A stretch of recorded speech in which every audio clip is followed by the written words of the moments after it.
I'm author and critic David Agranoff. I'm a horror and science fiction author, critic, and researcher. In this podcast, I wanted to provide in-depth interviews and panel discussions with everyone from New York Times bestselling authors to researchers, musicians, and anyone I find interesting. Welcome to Postcards from a Dying World.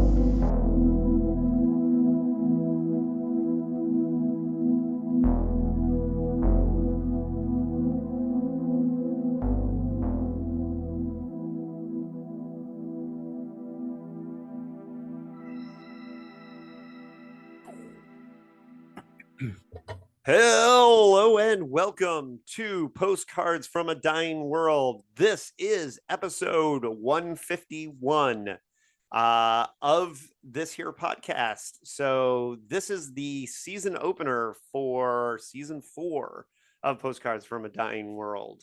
Yes, James, you are that important. You are opening the season. My guest today, one of my favorite homies in all of the horror community, James Chambers. We're going to get into who he is and what he does in a minute, but just a reminder, I pushed some stuff back in order to have 150 be in my kind of rotation.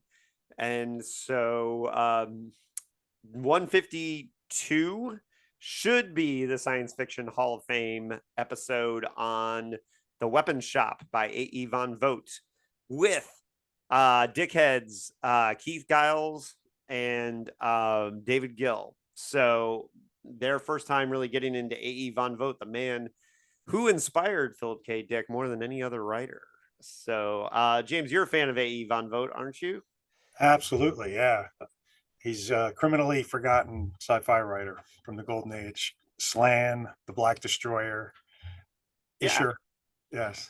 Very, very good stuff. Yeah, so we're gonna talk about it's funny because I make these for a lot of the podcast recording sessions, I title them with things that are only seen by the guests, and the title for that one is MTV Rock the Van Vogt, and I laughed myself at that, and Gil told me it was the stupidest joke he'd ever seen. So It's possible you're both right. possibly. James Chambers is a horror fiction writer who I have several collections of short stories back there on my shelf. He's one of my favorite short story writers, but he's also novelist, comic book writer, and a very important member of the Horror Writers Association. James, tell the folks who you are and what you do. Sure. So I do mostly what you just said. I write a lot of horror fiction, but I also write science fiction, fantasy, crime, steampunk, and whatever basically comes along. I'm happy to write multiple genres. I write comics and graphic novels as well as short stories and novellas. I've received a Bram Stoker Award for my graphic novel Kolchak the Night Stalker, The Forgotten Lore of Edgar Allan Poe. That And I am so jealous of you that you've gotten to write so much Kolchak, but we'll talk about that later. he's a blast. Yeah. And I've also, going back a little bit deeper in my curriculum vitae, so to speak, I also worked on a bunch of science fiction comics in the 90s and worked with Leonard Nimoy on one of his comic projects called Leonard Nimoy's Primortals. Well, So yeah, some and fun stuff there. And what am I doing these days? I've because I don't have enough to do, I've started editing anthologies. And I think, David, you know a lot about one of those that's coming up this fall. right, we'll talk about that one in a little bit. But for my listeners, you might be interested to know one of the reasons why James and I are such uh, good compatriots in all this is that we both have a love and a admiration for history of the genres that we love, both horror and science fiction. We both read old school. We both like the history. James is one of the main people behind the Horror University track at StokerCon, which of course is right up my alley as far as like teaching the history of the genres, because Horror U isn't is also about teaching people craft, right? But it's also an academic track for StokerCon. So I think my listeners, that's kind of the trajectory or the things that they come here for, Cool. right? And one of the reasons why I like James's work so much is because you can feel that um, love of history, that knowledge of the genre in your work. And especially in the one we're going to be talking about today is a bright and beautiful eternal world. So we'll talk a little while before we get into spoilers. I'll give people a spoiler warning, and then the last part of the podcast will be for the people who have already read this beautiful, beautiful paperback. And so let's tell the folks how you got into horror fiction and science fiction. Like, where does your love for the genre come from? Where did it start? I truthfully, I grew up with both genres. My mom is a big horror fan, and so as a kid, she would often have the Universal horror monster movies on in the background when we were doing stuff, and so I got to know those. And my dad is a big science fiction reader, and so I grew up with easy access to a library of um, hundreds, if not thousands, of science fiction paperbacks, and spanning the full range of the genre from the early days to the, let's say, late 70s, early 80s. And so I could pretty much with, permission and some persuasion read anything off of those shelves that I wanted to. There were a few things I was not allowed to read until I was older. But Philip Jose Farmer, or Robert Heinlein, for some reason, there were certain Heinlein books I was told when you're older, but all the other Heinlein was fine. So like Starship Troopers, Tunnel in the Sky, Dune, just not Stranger in a Strange Land, probably. I think it was that one and Friday. Yeah, and That were probably no Barry Malzberg at that point either. right. So Who's I your really dad's favorite, just out of interest? Like, Philip K. Dick. oh, okay. So I read a lot of So Philip K. Dick growing up. respect. Yeah. And yeah, he that was Dick is one of his favorites. Harlan Ellison was another one, and there was a third one in particular he liked, and I can't think of who it was. I mean, he liked all of them. We had Asimov, Niven, Clark, Bradbury, Bester, all of those guys, Clifford D. Simak, Damon Knight. These were names I grew up knowing before I was out of grade school. And most of the kids that I knew had no idea who any of these people were, and were like, "What are you?" You're like, "You're weird. Why do you know all this stuff?" It all makes sense to me now, right? Where you came from. Well, no, that you know, you didn't have to discover it on your own. You had easy access to it. That's really cool. Yeah, what I discovered on my own was the more interesting strands of the horror genre, because Stephen King was one thing. He was pretty accessible, but where I really got into horror was when I discovered Clive Barker, and then a few years later, the Hellblazer comic book, John Constantine Hellblazer series. So Jamie Delano is another horror writer I consider sort of formative for me in terms of influences. So when I was in eighth grade, my favorite writer was Clive Barker, and my favorite comic was Hellblazer. So we were on the same page. Yes. I didn't start reading Philip K. Dick till a little bit later, but I didn't have a dad who read it. My dad's books were all political science textbooks and pretty dry stuff. But maybe it helps if you're writing books like Foundation, but right. There was no science fiction to be found. So how soon did you start writing? Well, I mean, I wrote as a kid. I would write stories in notebooks. I remember when I was, this must be in grade school, we got a secondhand electric typewriter, and I was permitted to play with it. And I started writing stories about my Shogun Warrior toys on the typewriter. But I would say writing seriously wasn't until probably about 1992, 93, when I started writing seriously. And at first, I spent a long time trying to write comics and having moderate success in that genre. And then around um, like 1998, 99, I started to turn to short stories and prose fiction and immediately had a lot more success in that field than I was having in comics. And so figured, well, this is working. Let's go with it. Yeah.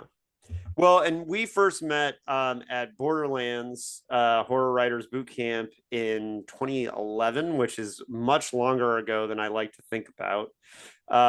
And I think I remember like basically that weekend being like, I totally knew that we were very similar in our tastes, our likes, and influences like right away. And I just remember from the first conversations I had with you, like I just knew we had similar upbringing, and I had a similar situation when I met Jeremy Robert Johnson, Mm. where we had a lot of the same like because we both got into horror genre we were the same age, right around the same time, around eighth grade, and we had so many similar experiences. And it's funny because these kids that grow up into this stuff and are kind of predestined to become writers, like we're kind of always trained for this, where there are particular writers that you knew you wanted to emulate. You said Jamie Delano and Barker. Were those the main influences as when you got started as much as childhood? Yeah, it's hard for me to pin that down. I think subconsciously, yes, they were probably bigger influences on me than other more obvious authors like Stephen King and Ray Bradbury. And I think it was, coming to understand that is really looking back at the direction of my writing over time and comments I've gotten on my writing. I think it might have been at that Borderlands boot camp, or it might have been the one before. I know I went for a couple of years to boot camp, and the story I put in one time, Doug Winter actually commented it reminded him of Clive Barker in the sense that the horror was one of transformation. Not sort of the traditional horror story where things get reset to the status quo or where it's a monster or something like that, but it was about somebody becoming something horrifying to them. So I think looking back at that, yeah, Barker was probably a major influence. Delano, I think I would say had to be, because the fourth issue of Hellblazer, Waiting for the Man, is I think a masterpiece of modern horror, and that story has never left me.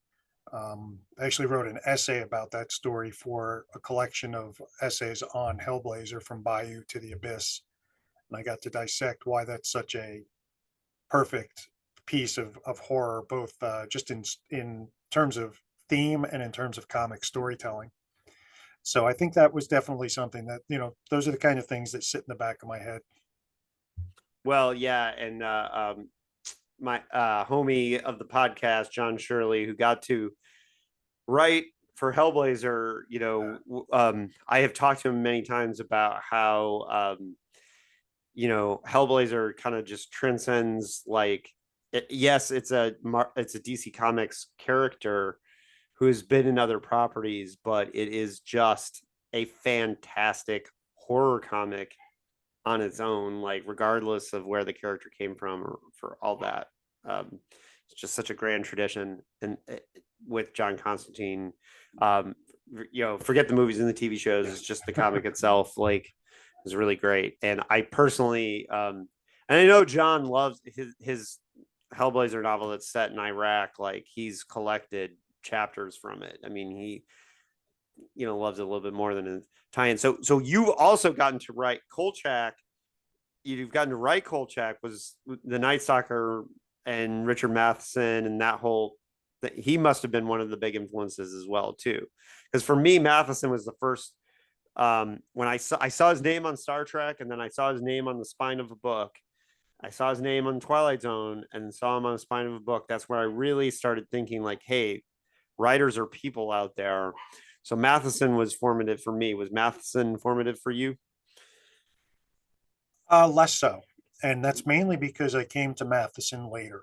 So I didn't read a lot of Matheson growing up. And John Shirley's another one who I consider an influence, but who I discovered later in life. Mm-hmm. Me And too. So kind of the authors I discovered after I started seriously writing, I think were less influential in that formative way than Yeah. the authors I was reading before I started seriously writing. So, but Matheson certainly is an influence, and I'm a huge fan. I've read pretty much everything I can get my hands on. Same thing with John Shirley, although I know I'm behind because he's still publishing pretty frequently today, which is great. Yeah. David Scow is another one in that sense. Um, but I think, I read a lot of, it's funny because I'm probably identified mostly as a horror writer these days, but growing up, I read more science fiction and fantasy than horror. Mhm. I read a lot of SF from all different subgenres. I read Tolkien, of course.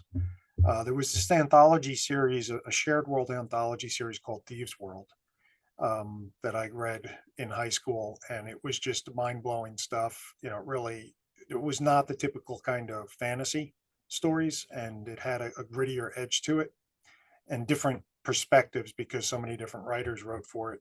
And I remember that being kind of uh, a big, I don't know, inspiration, I guess, in terms of the variety of storytelling that you could do within a certain conceit. Hmm. Where did you grow up, James? By the way, I know you're in New York now. Are you a lifelong New Yorker, or did you grow up somewhere else? No, I pretty much lifelong Long Islander. Okay. Yeah, I lived out of state for a few years, but mostly Long Island. All right. Well, another reason why we gotta get you out to California for visits is, Yes. uh, if you haven't spent as much time out here, and I'm selfish. I want you to come out here to hang out. But so one thing too, you have a lot of credits. You've published a lot of stuff between the Kolchak stuff, the short story collections, a couple novels. Like, what do you? So if somebody's new to your work and they're like, "Well, this guy sounds awesome," what's one book that you would point people to as like a really good representation or a good place to start? Um, I have ideas on that, but Yeah. I'm interested in what your answer would be, because I think each writer has different answers for that. Well, I'm going to cheat a little bit because I'm going to name two books. Okay. And it's partly because a few years back, Road Out Screaming Press published two collections of my stories, and I kind of consider them volume one and volume two of a set. And On the Night Border is the first one, and that collects some of my best horror fiction. On the Hierophant Road is the second book, and that collects some of my best stories that are not horror stories. So that has everything in it from sort of magical realism to fantasy to steampunk to science fiction and sort of dystopian cyberpunk stuff. So it's a mix. And the reason I'm cheating and mentioning two is because I find that most readers know me from a particular genre. And I don't know if that's just a quirk of how genre fiction works. Um, but like people who read horror fiction don't know I write all this other stuff that's outside horror. And people who don't read horror fiction know me from steampunk and science fiction stories I've written, but have no idea I've written these horror stories. So I think, depending on what your taste is as a reader, either of those books is a perfect place to start.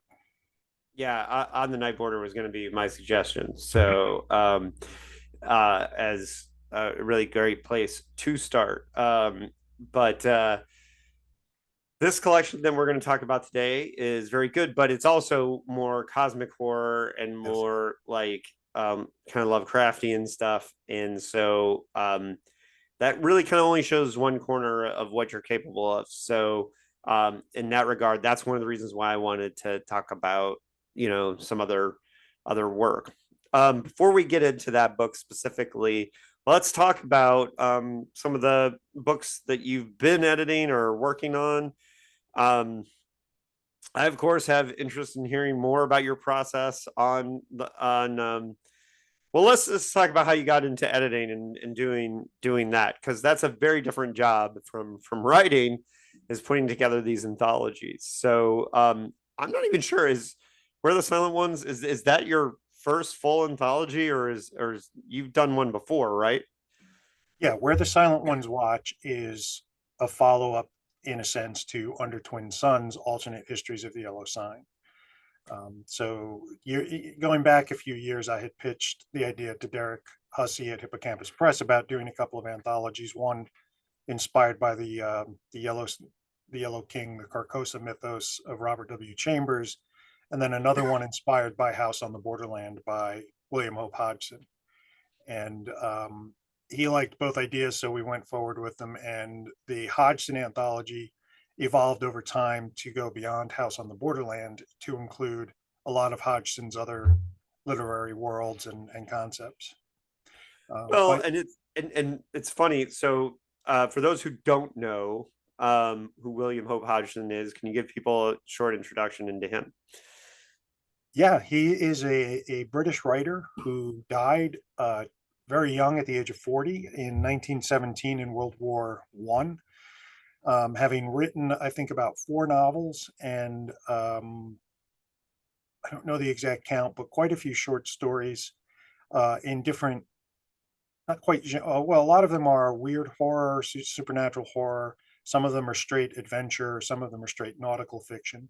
He's best known for writing House on the Borderland, which is kind of a foundational work of weird horror. And he also wrote The Ghost Pirates, The Boats of the Glen Carrig, and The Nightland, which is kind of a legendary piece of fantastic fiction because it is really challenging to read, but it is really worth the challenge. That's kind of all of Hodgson's stuff a little bit, but A little bit, yeah, well, yeah, House on the Borderland is very accessible. yeah.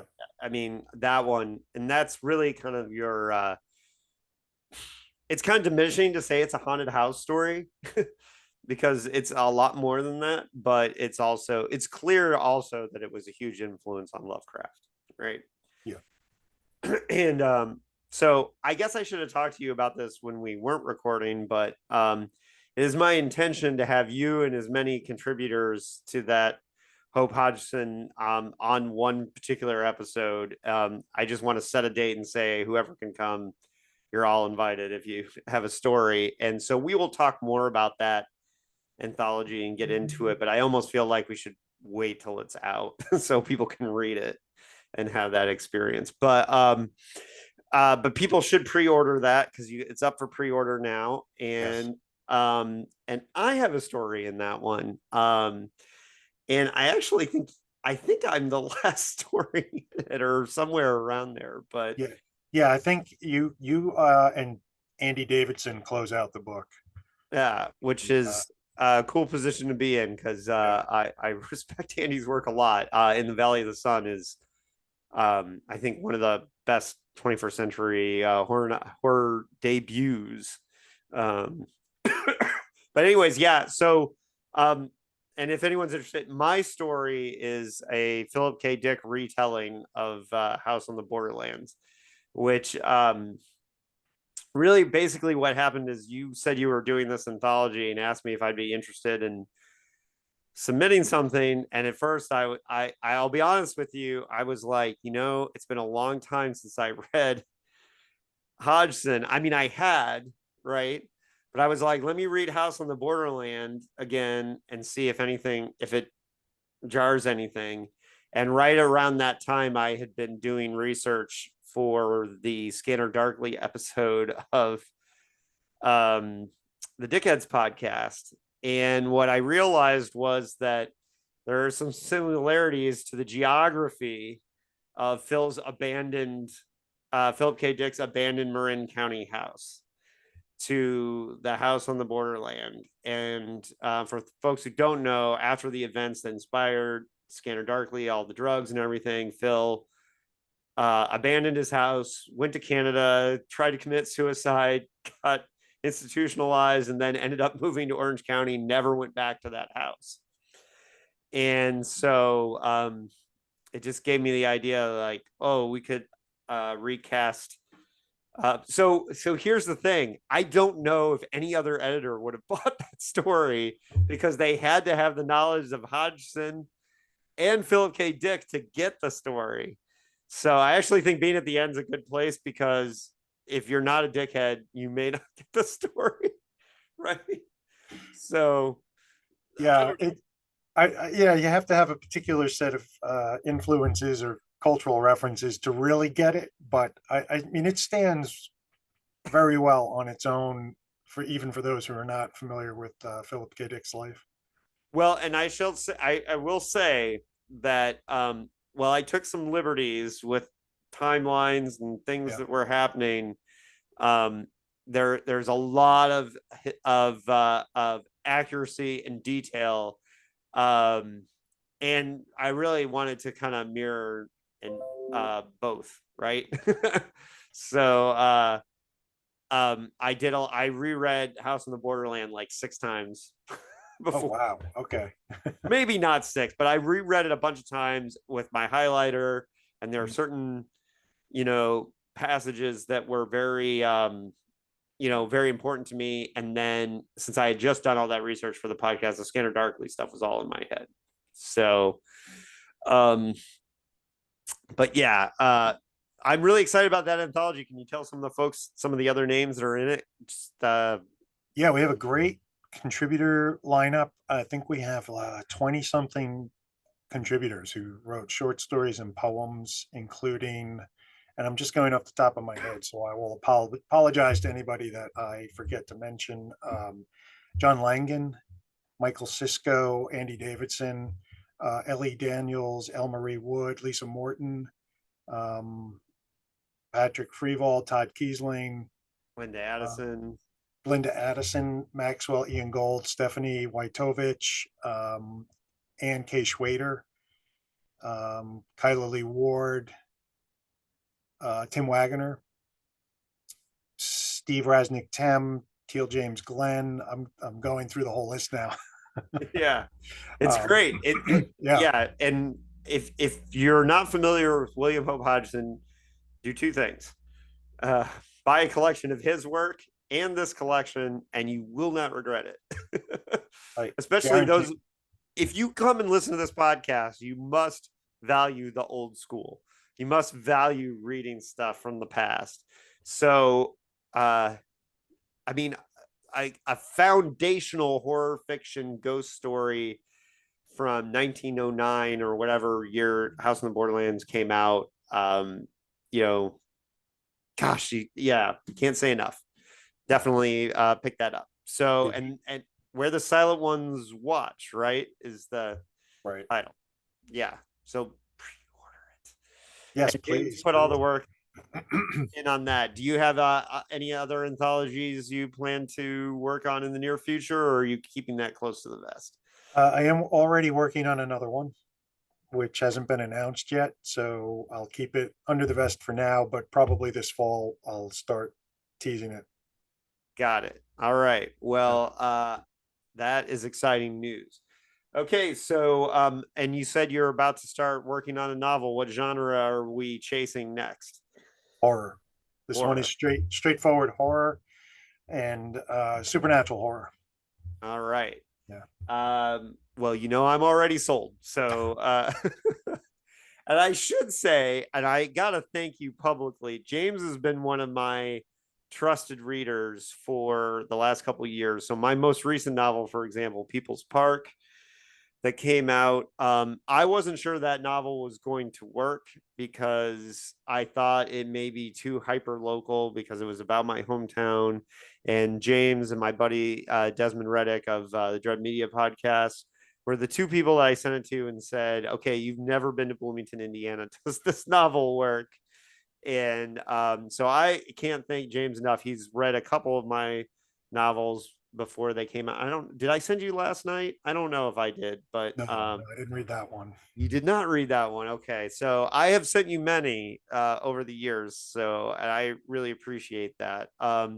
So that's how much I respect this man's opinion is he is one of my two most trusted readers, which for writers, the pole position when you put someone into your trusted reader camp is a mark of respect. And I have read some of James' unpublished stuff. In fact, I think I've read stuff that I think I read a novel that you haven't published yet, right? Yeah. Like, yeah. And I remember it being awesome. So what's going on with that? I think we, Uh, I it's know still how it in is. I know how it it's is. still in revisions. Yeah. Yeah. Yeah, I actually have a very distinct memory because I printed that one out, and I have a very distinct Oh, wow. memory of being late getting home because I was sitting in a coffee house reading it. So I have a very strong sense memory of reading your novel. So listen, we're gonna talk about this book now. We're not quite in spoilers yet. So this book is in the grand tradition of the fictional horror town, your Derry, Castle Rock, Goblin, Michigan, Ox Run Station, these amazing fictional horror towns. And this is Nicksport, Long Island. So just like any good horror writer, you put your fictional town where you've lived most of your life. So how long has Nicksport is I feel like this is a recent horror fictional town, so to speak, or is this one you've been writing about forever? Oh, not forever, but it goes back to probably around 2006-ish would be my guess. So the first Nicksport story was a story called Refugees that I wrote that was published in Alan Kozowski's Inhuman magazine. Mm-hmm. Well, and Refugees is one of my. Innsmouth inspired. Oh, I'm What was sorry, my internet was being that? goofy for a second. Yeah. What was that? Oh, so yeah, Refugees was an Innsmouth inspired story. It was the first Nicksport story, and it was published in the first issue of Alan Kay's Inhuman magazine. Yeah, and Which Refugees is one of the best stories in this collection, by the way. Like, I'm really fond of it. But go ahead. Oh, thank you. Um, and it was funny at the time. I had not written a lot of directly Lovecraftian fiction, and I decided to follow in that tradition you were just talking about of creating a fictional town, my own little slice of Lovecraft country, as I think of it. And I remember Alan Kozowski asking me why I didn't just call the town Kingsport, since that was already in the Lovecraft mythos. And I had decided to call it Nicksport because New York State's nickname is the Knickerbocker State. Right. And I thought this was a fun Lovecraftian sounding name for the town, which is basically a conglomeration of the area where I live. So there's bits and pieces of local towns that are mashed together to form Nicksport. And as I continued to write more Lovecraftian fiction, I just figured I'll keep writing it all with a connection to this town. Right. And one of the things that's interesting about this book is that it feels like really like kind of time out of joint thing in the sense of um, uh, like I'm not quite sure what era a lot of it is in. Like sometimes I'll feel like, oh, this is a period story, and then you'll drop something, and I'm like, oh no, no, it's not. And then I really like that kind of feeling that Nicksport is kind of like in a weird kind of temporal zone of its own. Was that intentional, or is that just something that I'm vibing on? No, I think it was not entirely intentional. My goal was to write stories that spanned a pretty broad stretch of time. And so the stories go back to the um, Prohibition era. I think it's probably one of the earliest stories, but they go forward all the way into the far future, or maybe not the not so far future, but definitely the future. And I tried to write stories that tapped into local history. So one of the stories involves Jack Kerouac, who lived in my town for about 4 or 5 years in the 60s. And so that story is set in the 60s. And there's another one set in the 90s that calls back to the 40s because William I'm totally blanking on I think William St. Exupery, who wrote the little and illustrated the Little Prince, lived in my town at the time that he wrote and drew that book. And I wanted to do a story about, um, not about that exactly, but tying thematically into aspects of his life and to the Little Prince in particular. The movie adaptation of the Little Prince, I saw that when I was in grade school on a school field trip, and it scarred me for life. Um, so I thought, here's some good fodder for a really dark horror story about some pretty grim themes, and had some fun with it. So it does dance around a lot in terms of time, and there's a lot of interconnected elements that happen years apart. So And I think, yeah, go. well, Sorry. what's the story? Also, people should know, if you're watching the YouTube version of this instead of just listening. The artwork in this book is fantastic. There's Yeah. black and white, but there's also like color pieces. And what's the story behind the art? Because the art is fantastic. And I had not heard of this artist before, but totally sold now. Yeah, I hadn't heard about his work until I started working with Weird House Press, who published the book, and the publisher there, Joe Morey, sent me some samples. The artist is K.L. Turner, Kent L. Turner. And he said, I'm thinking of using K.L. Turner for your book. And I got back to him immediately and said, that is completely awesome with me because this stuff is fantastic. And he really kind of came up with the illustration concepts independently. I think I provided some selections from the stories that I thought had good visual appeal for him to look at, but I have not actually been in touch with him directly at any point. So what Joe at Weird House told me is that Kent read the book and then decided on what to draw. Well, yeah, he did amazing work. It's yeah, and for a paperback, it's just like a beautiful, beautiful, beautiful paperback. And so it is somewhat of a it's limited. There's a limited 100 signed editions, but is there more, or is that it? Um, no, there's a general trade paperback available. There's an ebook available, I believe. Okay. And then there are these limited editions that have the signature plate, the sign numbered, and the limited editions are the only ones I think that have the color art. Okay. So I'm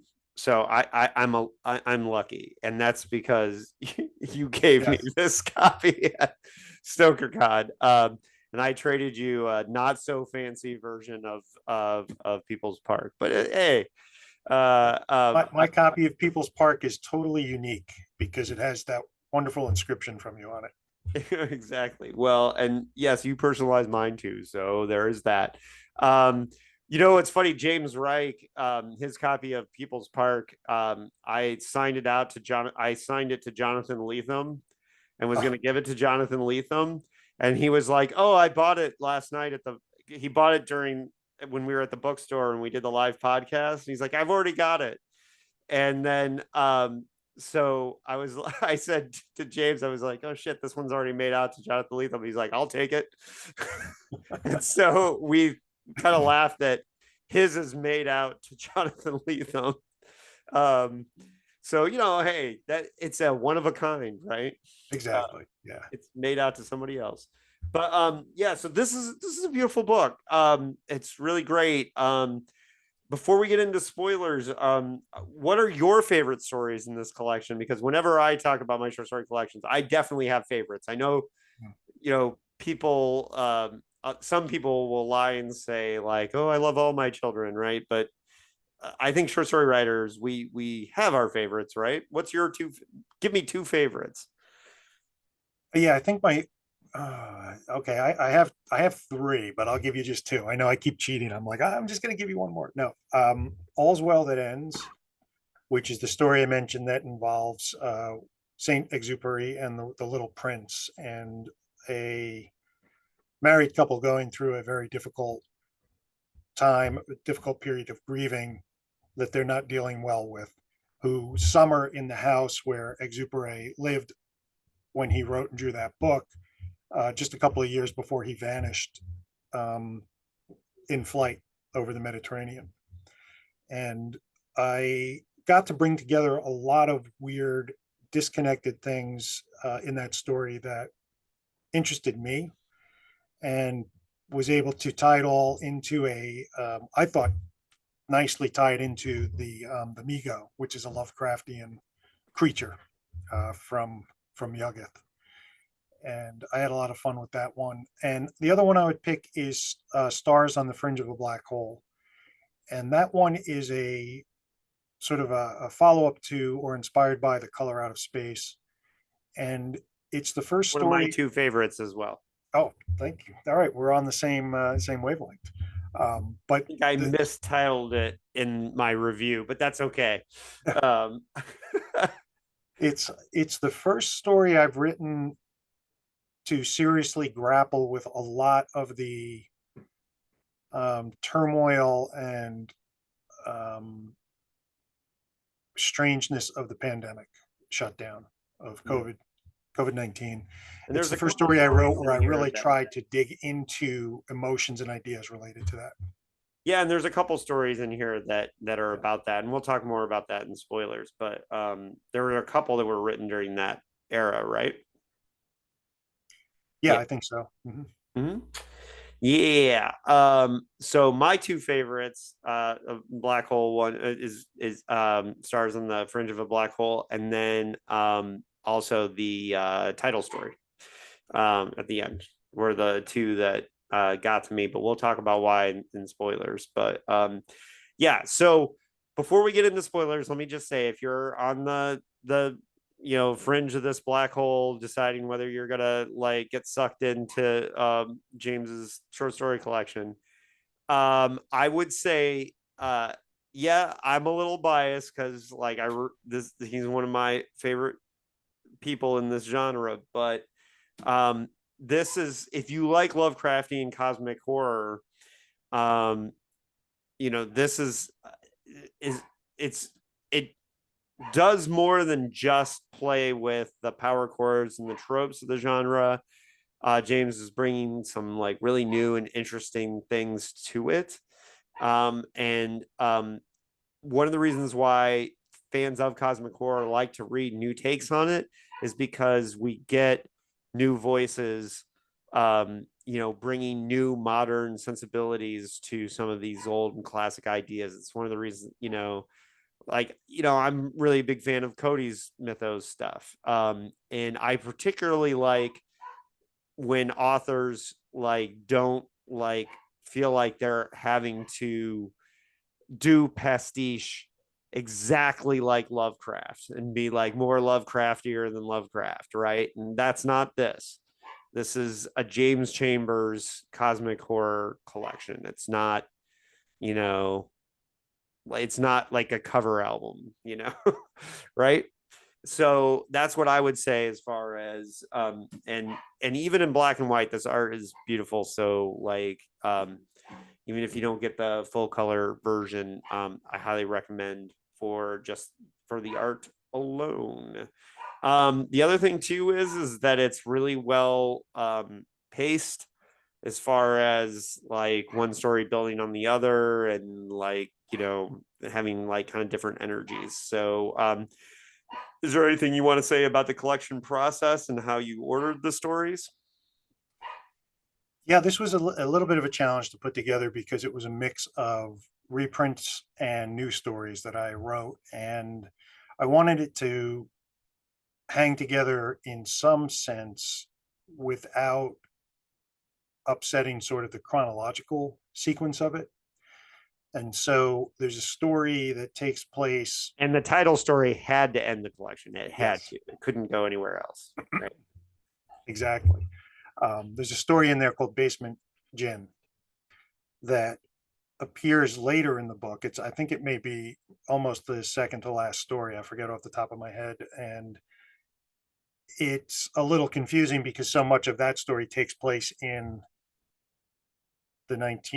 during Prohibition.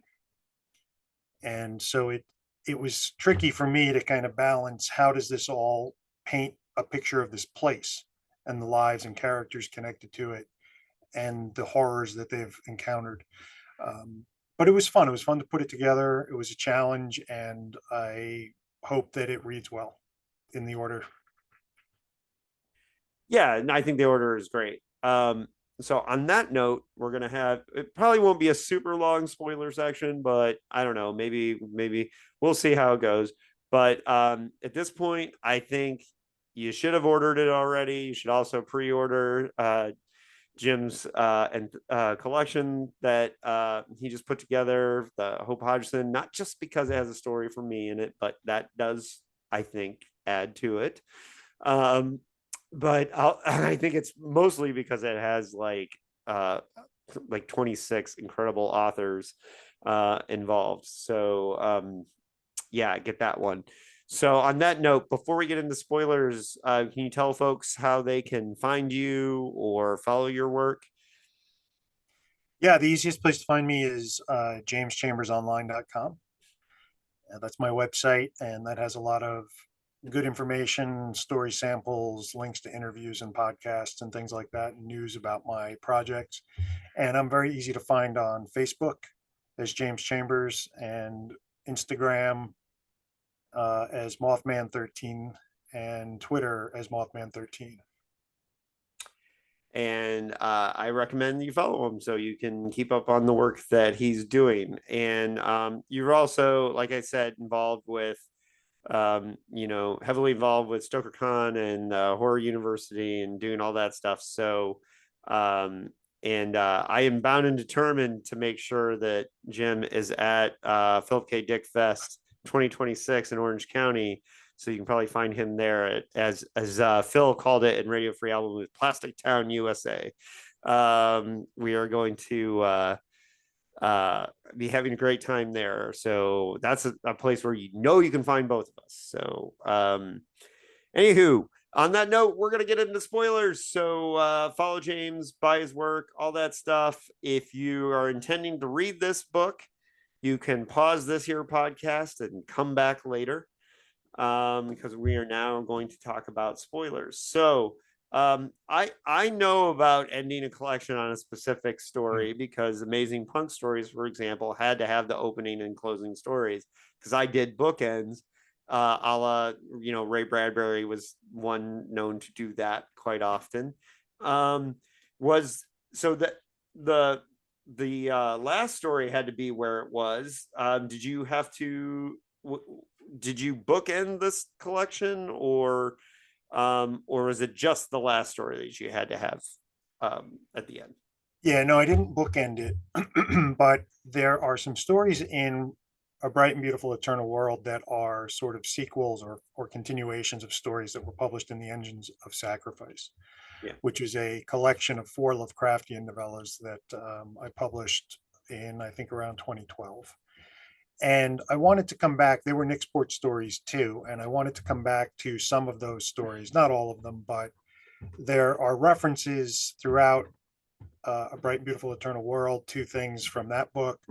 But 2 of the stories, Mother of Monsters is a direct sequel to The Ugly Birds from the Engines of Sacrifice, and then A Bright and Beautiful Eternal World is a direct sequel to the closing story in The Engines of Sacrifice, which was called The Engines of Sacrifice. And it had to end the story, it had to end the collection because of when it takes place. And part of the goal with that story was to sort of close the loop on an open end I'd left in the original novella, The Engines of Sacrifice. And I wanted to bring everything full circle. And it's not necessary to read Engines to enjoy A Bright and Beautiful Eternal World at all. If you happen to read them both, then I think the ending of A Bright and Beautiful Eternal World is that much darker. Mm. If you know how Engines of Sacrifice ended, then this is definitely a grim coda to that book. Well, and what's going on, and the reason why it had to end it is because this idea that it gets kind of meta at the end of, and I'm gonna quote it. There is one book, many authors, and we have not told our stories well. So why do these words haunt me? There is but one book. So this idea that it's almost like you're kind of reading the book that kind of ends this saga for Nixport. It's like you're kind of brought into it, and it's one of the neatest tricks of the book, right? And it's a really enveloping feeling, um, and it's one of the things that makes the ending of this like really, really, really work. And it's a great cosmic horror feeling because it cosmic horror can like one of the best cosmic horror widens out the scope of the ideas of the horror, but internalizes it into like where the abyss is looking back on you, right? And what I really liked about the last story is it's the abyss looking back on you kind of thing. But I don't know if I'm reading that correctly, but that's the way I felt about it. Yeah, I think you are, and thematically, that story is a lot about how. I mean, the main character in that story is a writer, so it's from the perspective of a writer who's basically figured out how to write himself into a reality that he prefers Mm. to into a world he prefers over reality, but it's unsustainable. And so essentially he has looked into the abyss, and the abyss has looked back, and he's fled, and the abyss comes and gets him. Right, right. It's not going to let him get away with it forever. And it's part of the idea of as writers, but also, I mean, in my mind, it applies to anybody who undertakes creative activities or efforts to paint, write music, create art of any kind, um, to reshape the world. In a sense, we want to change the way the world is. We want to communicate something that we hope will resonate with people and alter how they see the world. And so this story is about that on a sort of sub rosa level. It's about that. That's sort of the subtext. And there's a conflict in it between him and another writer who understands that, but is less successful because, in a sense, she's more honest. Her stories are darker. Right. Now, so and Basement Gin, you already talked a little bit about this is a period piece. This is Yeah. this is one about prohibition and uh that one was one that I highlighted with and Drop Signal as stories that early on in the collection like hooked me very well. Basement Gin I think hooked me because like I got into the time period, and that's one of the ones where it kind of like where because I knew we were doing modern stuff earlier, so it kind of like I thought it was an interesting shift, and I liked getting into the history of the city and knowing that there's like this older tradition. Is there anything you want to say about Basement Gin and writing that?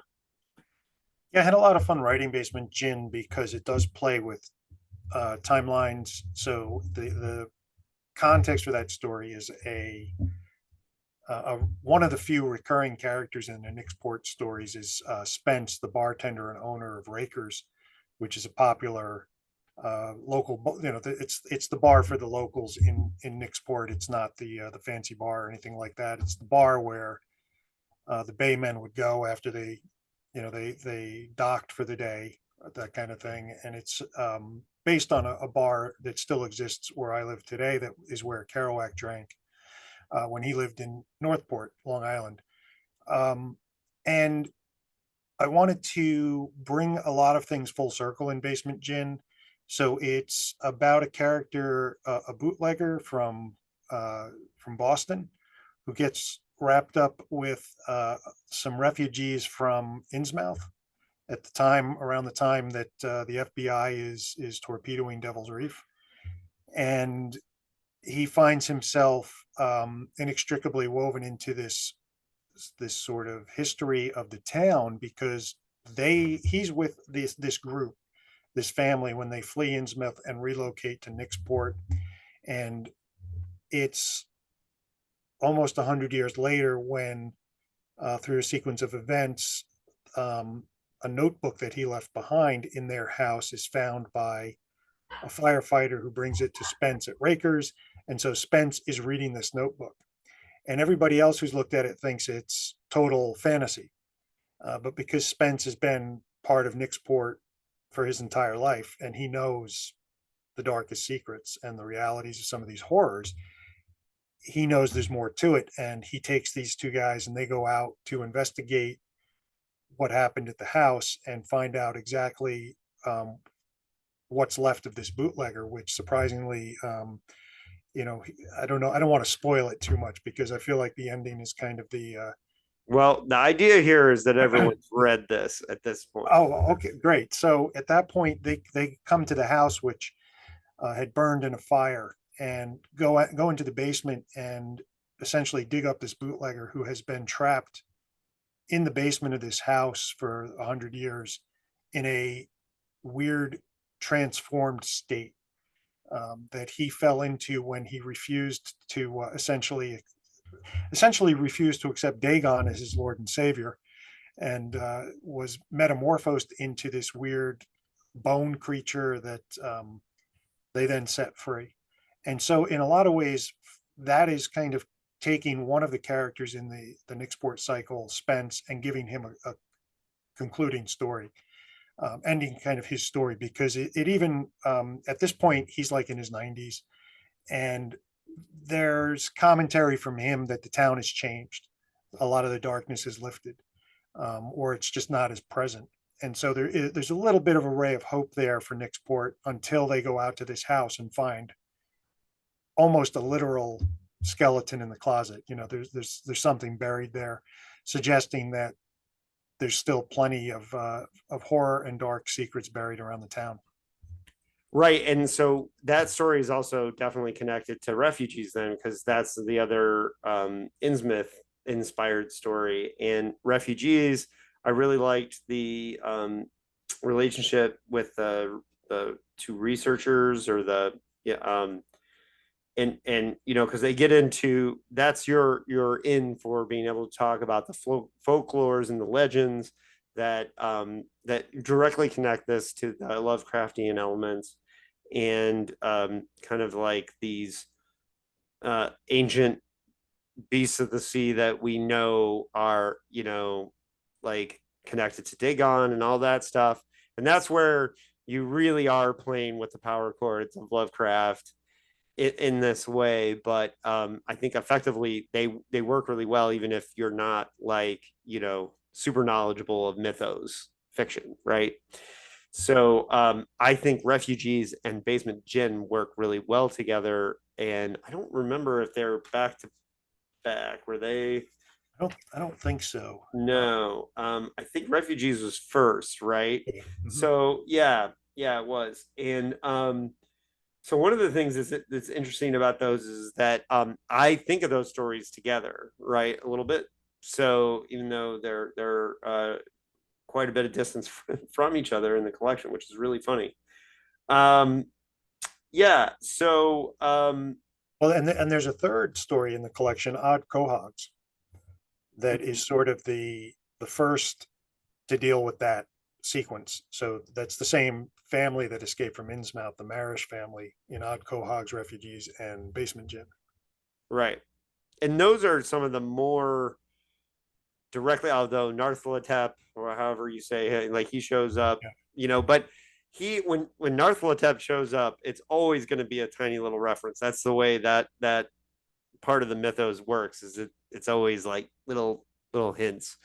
And but I appreciate this because like it was funny, like I got to point this book out to Cody too, because at one point during Stoker Con weekend he said, is anybody even writing mythos fiction anymore? And I was like, James is. you know and of course a lot of people are, but I think he meant that are here this weekend, because there's a lot of younger horror writers, and he was like, at genuinely asking the question, who is carrying that torch here, and but yeah, these were definitely examples of when you were doing that. So I want to talk about yeah, so the Nartholetep connection is with drop signals and with the TV man, which So when I say Nartholetep has a little tiny, I'm the TV man is there the whole time, which has the reveal. So the TV man is there the whole time, but the Nartholetep connection is small. Can you talk about that story because I really love drop signals. It was great. Yeah, thank you. I wanted to play with a number of things in that story, but primarily about um, themes of conviction, belief, um, Oh, wait, idealism. stop Yeah, right there because I want to say what I got from this story is like how much the news media and how much creeping horrible shit we see being manipulated like by TV, like the growth of fascism, all that stuff. And so it's funny because what I did say is at some point during the story, I was like, "Oh, this is Nartholetep as Fox News, right?"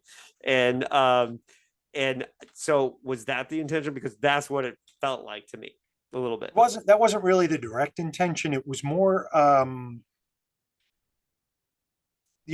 what I hope is there's a moment at the end of that story where they're coming back after having dispatched the TV man, and the old man who's the leader of the town, this isolated town, believes that he's successfully protected his people from Nyarlathotep again, or some form of this creeping chaos. And they're coming back into town, and there's a moment where he sees a flicker of light that suggests maybe somewhere someone is secretly looking at a screen, a TV screen, a phone screen, and ignoring the rules of the town and the beliefs of the people who founded it and his beliefs. And so the story for me, it was more about the clash of trying to have an isolated community, and how it's impossible to keep it out in with modern technology. There's a line in there, I think, where the TV man is he says something to the effect of, do you think none of these people sneak out and go to the next town to talk on a use a phone, or watch a TV or something like that, because all Right. of that kind of media is banned in this town. um, and it's to keep the the citizens safe from essentially the crawling chaos, which they believe is going to be spread through mass media. Right. Which is not that far off, right? We've seen a lot of horrible stuff spread by the media. I was just watching a thing about how Alex Jones spent the last couple of days saying Joe Biden was dead, and it was like, he's like, they're, he's actually dead, and I was just like, oh my god, and there are people that are going to believe it, right? Why So does this that guy even have a platform?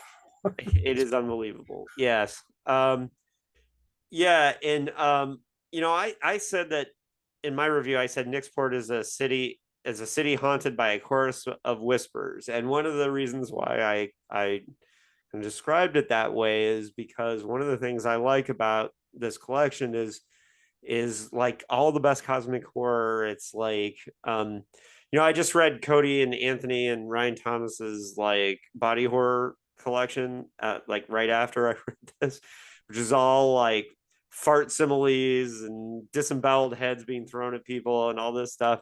And so the difference in the subtlety that comes with this as opposed to that was very striking. And so that's what I thought about with the chorus of whispers, is that I feel like there's a lot of really horrific shit that happens in this collection, but it's all done very carefully to have that old school vibe. And it's one of the things I like about it. Is there a moment of capturing that old school vibe? And I waited for spoilers to ask this so you could full on go at this. Is there a moment you're most proud of where you feel like this is the vibe I was going for in this book? Hmm. I think in terms of the sort of old school cosmic horror vibe, Echoes from the Ice is the one that I feel captures that feeling, that sensation most accurately. And it's just the whole isolation of the expedition to the Antarctic, the obscurity of what's happening.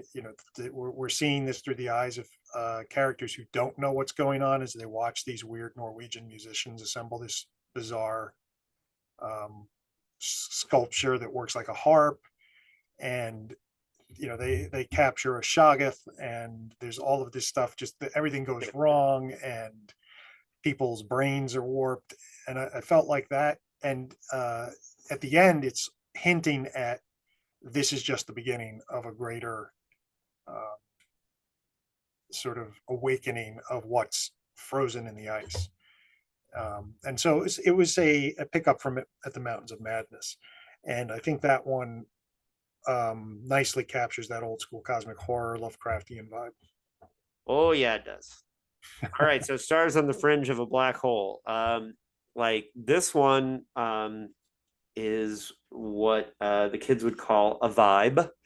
Um, t- Give me a little like feeling of with the thought of spoilers, like what was the intention of this story? Because I have thoughts, but I want to get you.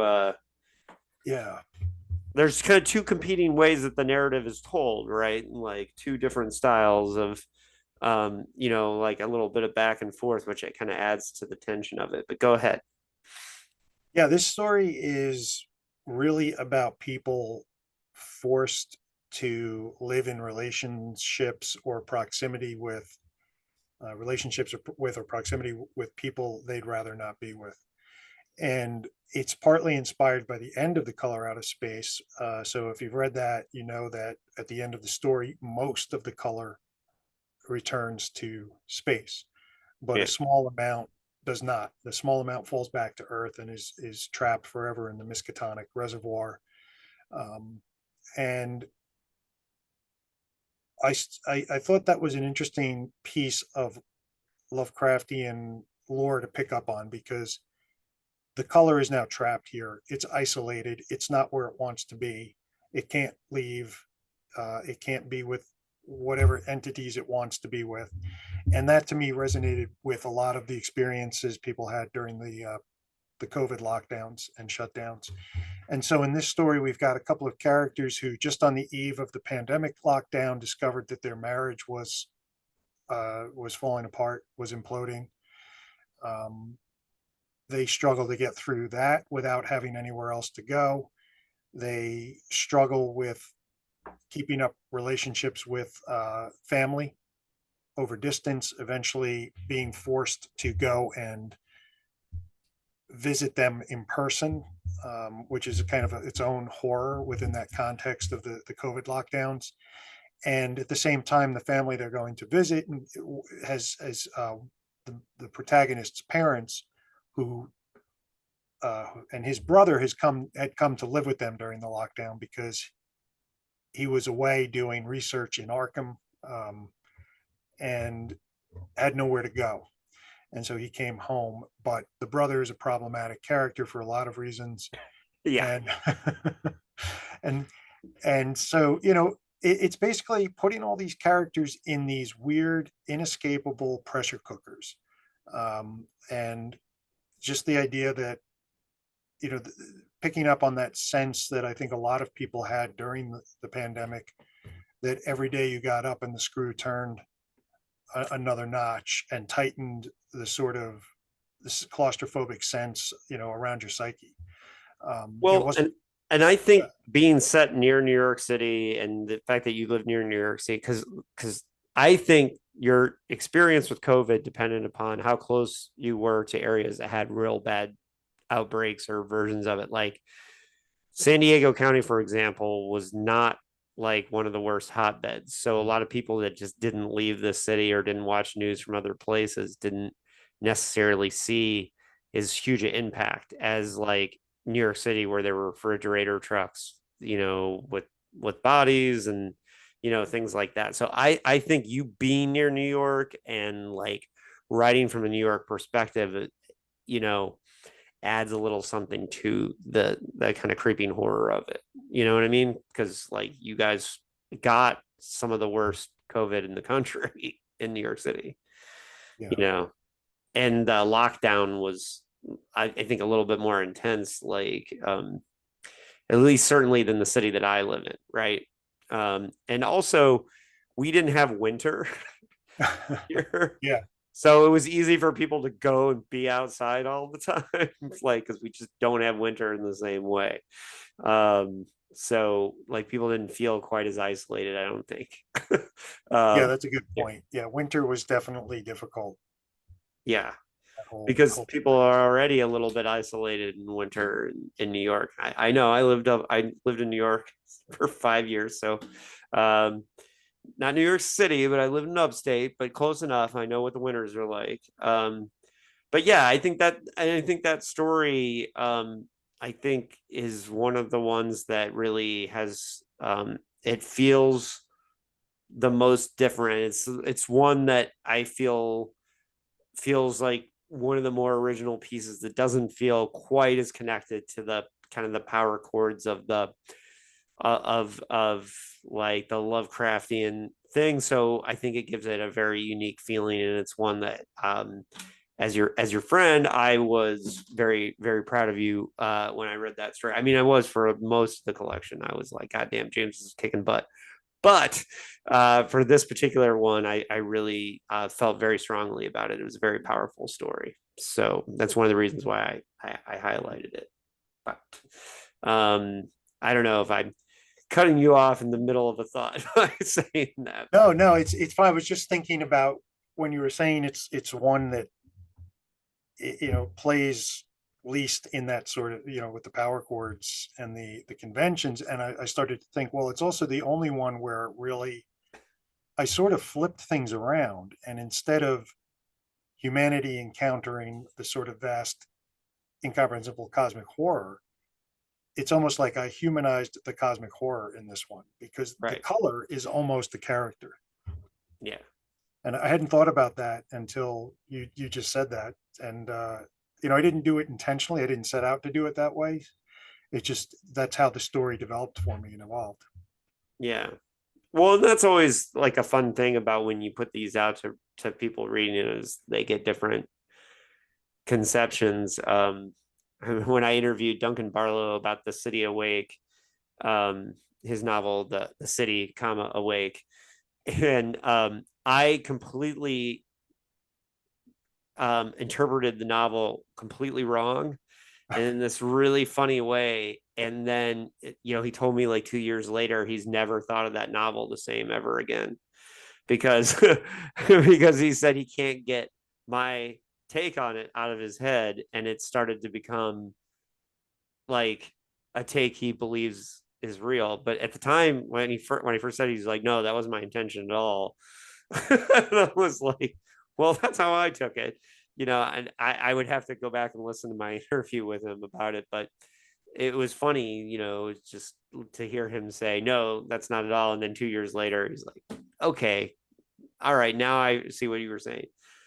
But yeah, I mean, and I really, I didn't even really think of color out of space through the first part of the story. I really, and really, I had to be thinking to myself, like, is this what James is doing? Because like, it's been a long time since I've read color out of space. I obviously read it before, but it works in a different way. It works partially, like, I think if you're somebody who's specifically thinking of that, you're going to go directly to it, but you're not necessarily going to go right to that interpretation when you read it if you haven't read Color Out of Space.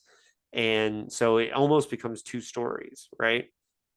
Like two versions of this same idea is and that's okay. Like, for example, like I always say with Vegan Revolution with Zombies, there's three novels that exist there. There's the one that the vegans read, there's one that Portland people read, and there's one that zombie fans read. And if you're all three of those things, you can get it all. Yeah. But if you're not all of those three things, you're not going to get it, right? And I think that this story works for people who and a lot of Lovecraftian fiction is that way. Works differently if you know Lovecraft really well, or if you're new to it, works differently. That being said, um, yeah, I think I don't know if there's any other stories that I had specific questions for. Um, I'm so glad you got to do this and to write about Nixport in a more serious way. I know you'd written about Nixport before, but to have a collection all of this, um,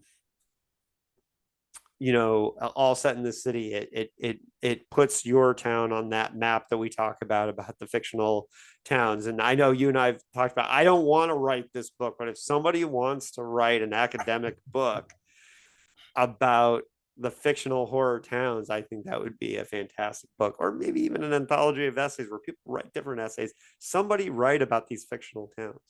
But it's great that you put Nixport on the map. Are you going to be writing about this city again? Possibly. I think I have maybe two, possibly three more Nixport stories in me at this point.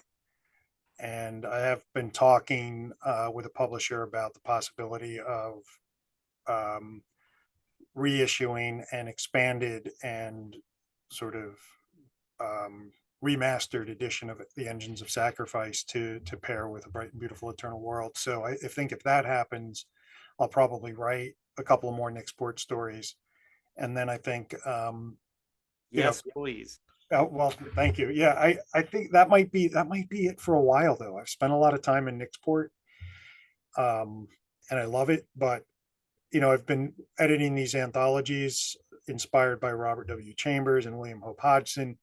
And part of my goal in doing those was to help contemporary readers, current readers, see that weird fiction and cosmic horror has roots well beyond Lovecraft.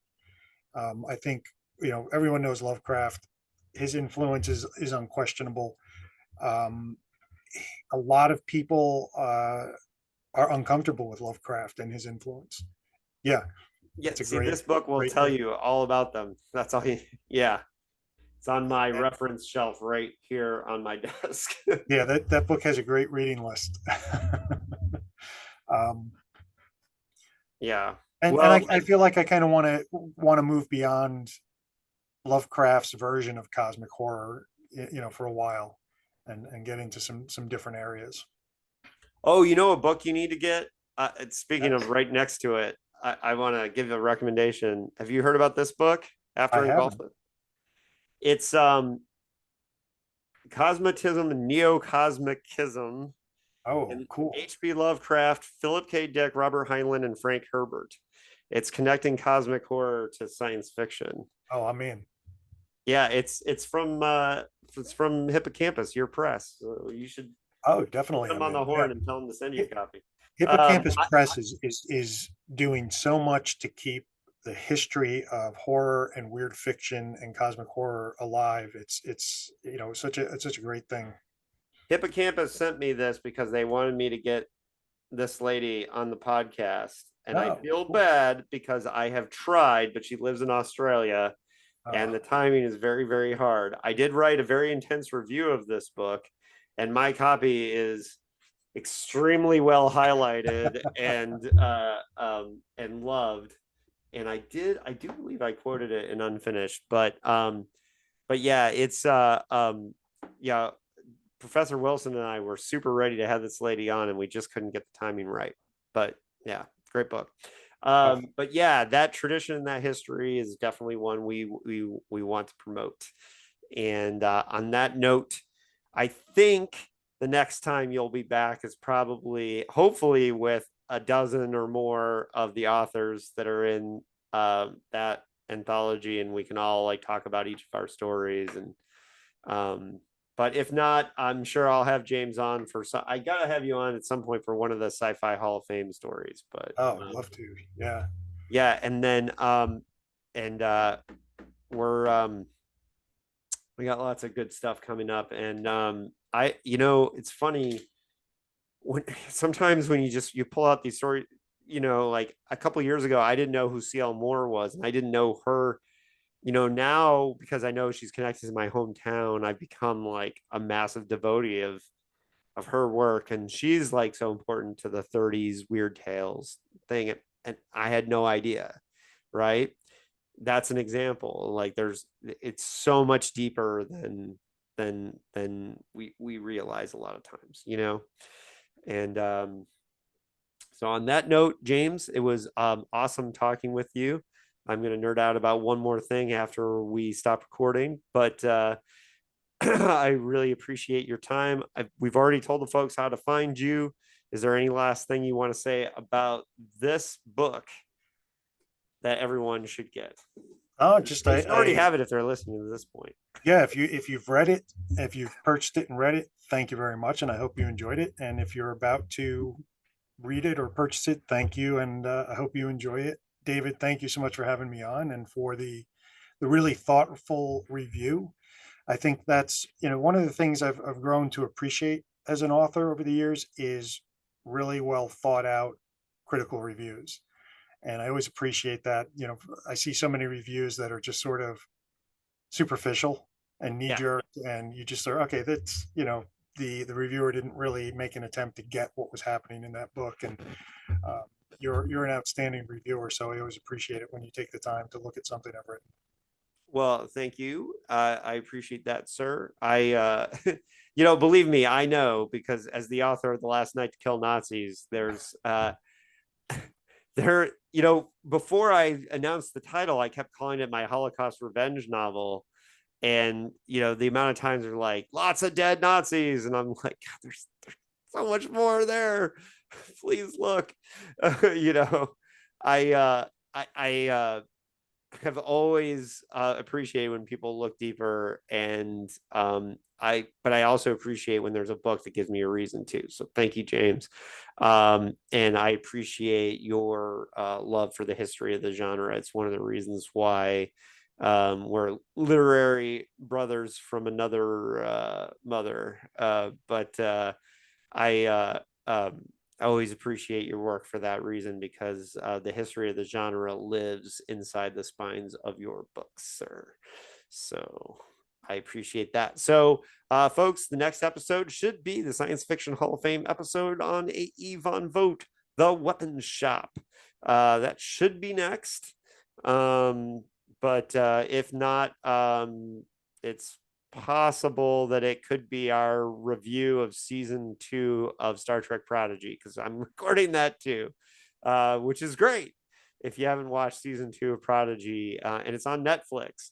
So, and I recommend that if you have not watched season 1 of Prodigy, you can still watch season 2 and still have a good time. You should watch season 1 because it's some of the best I know it's written for kids, but it's some of the best Star Trek. And it's also a sequel to Voyager in many ways. So for those of us who liked Voyager, that's great. So we will be covering season 2 of Prodigy coming up soon. So if you haven't finished watching that, watch that. All right, folks, thanks for joining us, and we'll see you next time on Postcards from a Dying World.